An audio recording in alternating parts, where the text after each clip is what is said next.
Bueno, sí, efectivamente, de lo que nosotras, por supuesto que tomamos en cuenta el registro oficial del Ministerio de la Mujer, pero también, digamos, no necesariamente está actualizado al día anterior, ¿no? Tiene una actualización permanente, pero nosotras ya contamos lamentablemente 86 casos de feminicidio, ¿no? Incluyendo el reciente caso que se ha dado ahora en San Martín, ¿no? Y bueno, evidentemente preocupa e indigna porque día a día o semana a semana estamos visibilizando o se están visibilizando estos casos, pero tenemos el problema, pero estamos muy lejos de una solución. Y dentro del problema está lo dramático y lo mortal que puede llegar a ser la impunidad de los casos de violencia. Está en la línea telefónica con nosotros y le doy la bienvenida a Liz Meléndez, que es directora de Flora Tristán. ¿Cómo estás, Liz? Muy buenos días, bienvenida ¿Qué tal? exitosa. Buenos días. Muchas gracias, buenos días. Estaba yo escuchando más temprano a representantes de la Defensoría del Pueblo y del Ministerio de la Mujer sobre el tema de los feminicidios aquí en el país y decían que hasta el momento tenemos 76 crímenes que se han cometido en contra de mujeres, pero yo advierto que son más, es decir, que la data todavía sigue siendo inexacta. Y esto también me es llamativo porque tendría que haber un mayor control, ¿no es cierto?, por parte de las autoridades sobre la data, pero también sobre las acciones que se van dando para identificar errores en el proceso mismo de la denuncia y luego el seguimiento de los casos.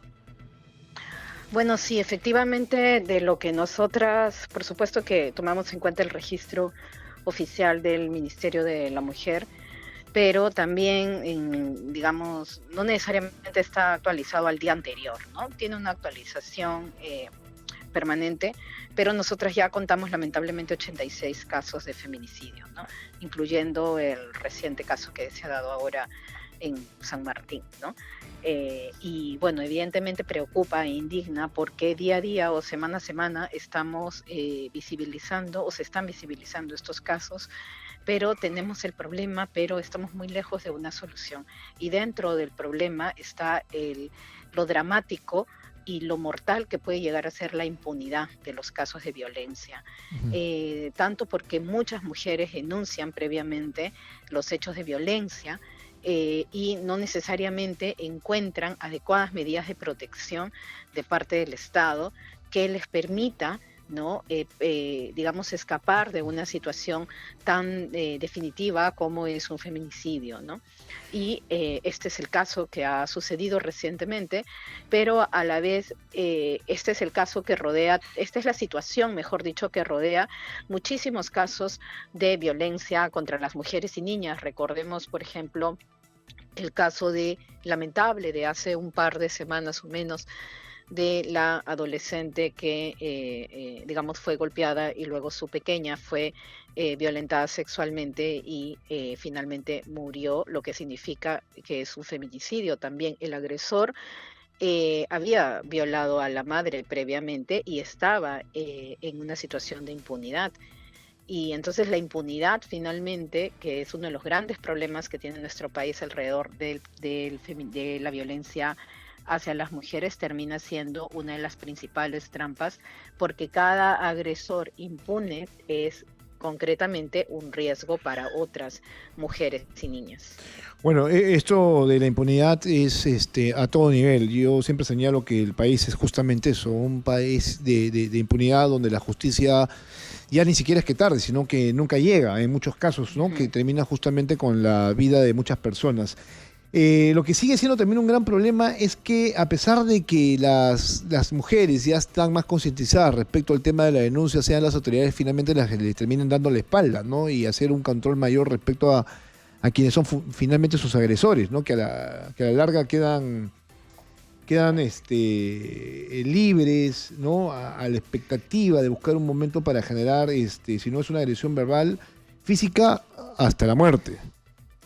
Mira, hay un porcentaje, además el porcentaje de mujeres que denuncian no es el total de los casos.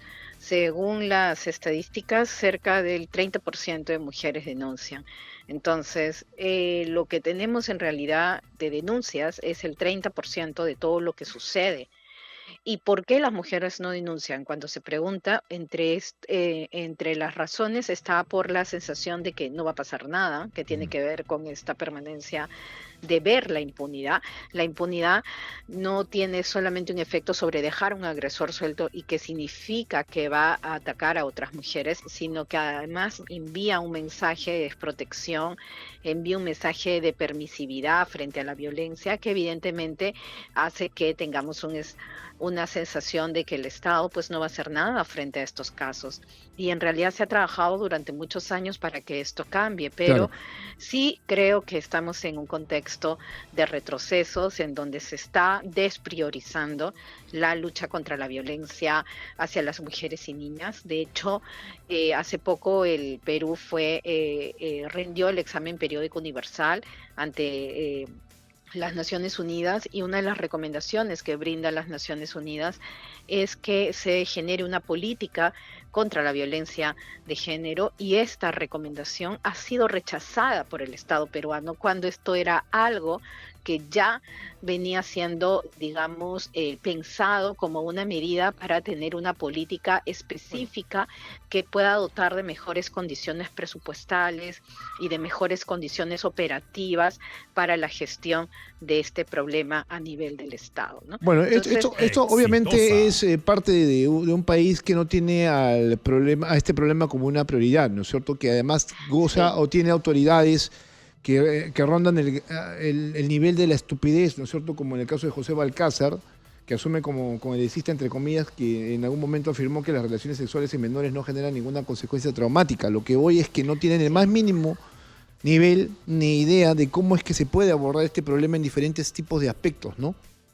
Sí, además no solamente una indiferencia, sino tolerancia, ¿no? Lo Ujú. que reflejó esa afirmación, además de una autoridad, lo que lo hace mucho más grave, porque las autoridades tienen el deber de promover el respeto irrestricto a los derechos humanos, y el principio del interés superior del niño y de la niña, que es un principio fundamental de los derechos humanos, quiere decir que por sobre cualquier cosa tenemos que poner el bienestar de los niños y niñas, y al él tener esta afirmación vulnera ese principio, ¿no? Entonces, realmente sí hay un retroceso, y sí también hay, creo que un hartazgo de parte de la población, porque deberíamos estar eh, eh, mu- protestando mucho más porque en todo este contexto político, en todo este contexto de pugnas, lo que se despriorizan son las políticas sociales.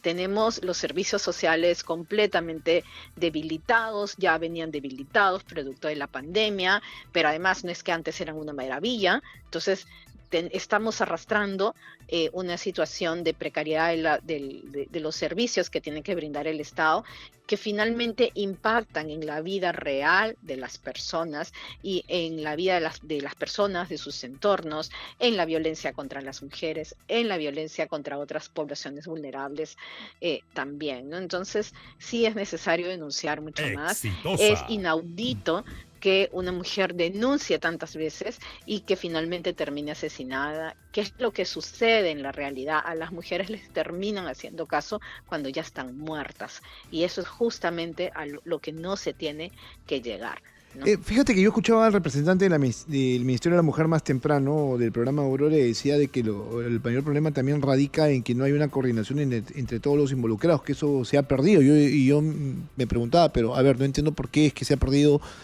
a cierto nivel de cercanía o de coordinación entre quienes ven este problema, sobre todo porque hay un incremento sustancial mes con mes, año con año.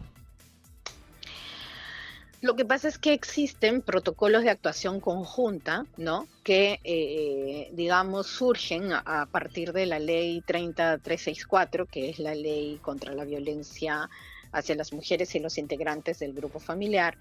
Y a partir de esto surgen protocolos de coordinación, ¿no? Entre las diversas instancias que tienen que coordinar, entiéndase Policía Nacional, entiéndase Ministerio Público, entiéndase Centros de Emergencia Mujer, entiéndase centros de salud, incluso centros educativos, ¿no? Cuando se detecta, digamos, ahí la violencia, ¿no?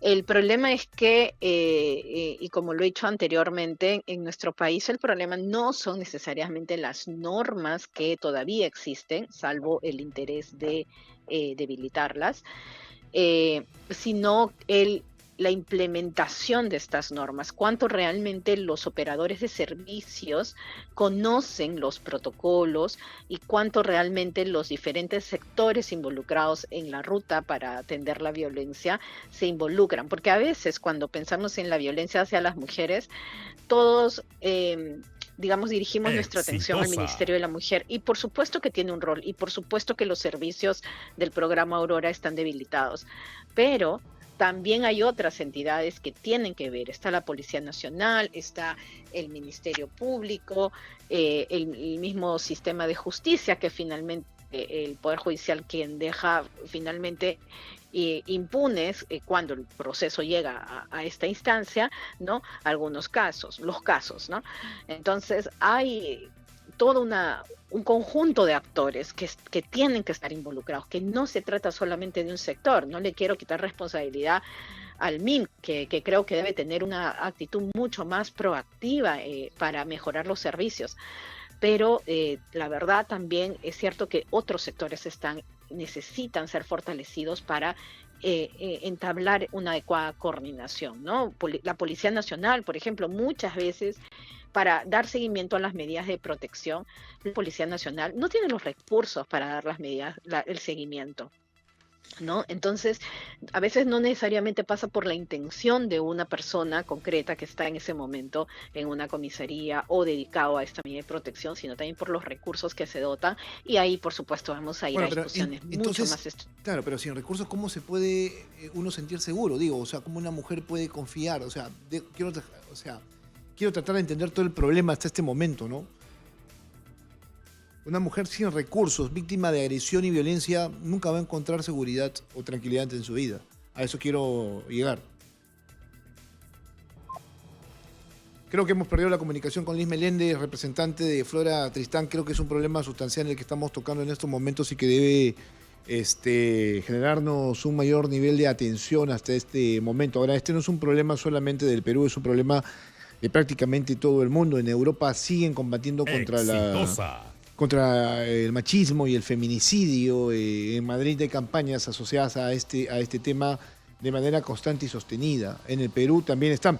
Te dejaba una pregunta, no sé si la llegaste a escuchar, Liz.